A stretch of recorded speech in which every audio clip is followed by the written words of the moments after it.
ay nakikita sa kalooban. Bakit sa kanya? Nasa pangalan na, nasa mukha pa. Ganda ka? Ganda yarn? Ito na ang nagmamaganda at feeling diva. Ganda Wanda! Happy Chinese New Year sa yes friend kong hindi naman Chinese pero ang lakas kumain ng tikoy. At Happy Chinese New Year sa yes friend ko. Hindi naman Chinese, pero mahilig sa Chinese. Ikaw to, yung mahilig sa matangkad, moreno, at chinito. Mga yes friend, it's me, it's a girl, DJ Ganda Wanda. Kasama yun na dito sa 101.1 Yes FM. Kamusta man ang paglantak mo ng tikoy ngayon, ano? Mamigay ka naman, baka naman mabulunan ka, napakalagkit pa naman yan. Enjoy mo lang yan, yes friend, dahil bibihira ang nag-holiday sa kalagitnaan ng linggo dahil bukas, nako, sasabak ka na naman sa realidad. O kaya kami dito hindi na kami nag-holiday para tuloy-tuloy ang ang parusa. Diba, isahan na lang, Kasi kayo, ngayon, bago kayo matulog, masama na yung loob mo. Kami kahapon pa lang, masama na yung loob namin. Makaka-move on na kami bukas, diba? Diba, Joshua? O, ganun.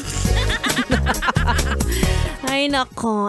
Anyway, parang ikaw lang yan, yes, pre, na pumasok ngayon. Diba, kahit holiday dahil gusto ng double pay.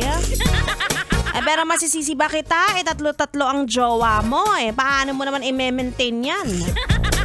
Halos lahat ng babae mo, high maintenance. Taray, ang gwapo. Sagad-sagaran talagang overtime mo niyan. Kahit day off, ipapasok mo, diba? Kaya kung nahihirapan ka ngayon, ako yan lang ang nararapat sa'yo. O sa term namin, deserve. Pero paano nyo ba nagagawa yung ganyan? Yung hindi lang iisa ang jowa, diba? Kasi sa hirap ng buhay ngayon, parang kahit sariling buhay mo, ang hirap ng i-manage. Tapos yung jowa mo pa, tatlo-tatlo. Para napaghahalataan na hindi kayo nakakaramdam ng pagmamahal sa bahay. Parang hindi mahal ng mama. Ay, kawawa naman. Sakit, diba? Ganun talaga kapag nananakit ka ng iba. Kung marunong kayong manakit ng iba, darating ang tao na mananakit din sa inyo. Ang pangalan, Gandawan. Charot. Anyway, kasama niyo na ako mga yes friend. Again, it's me, Ganda Wanda. Hanggang alas 9 ng gabi, kaya naman ituloy muna natin ang ating tugtugan dito lang sa stasyong number 1 sa Kalokohan. 101.1 Yes FM Solid.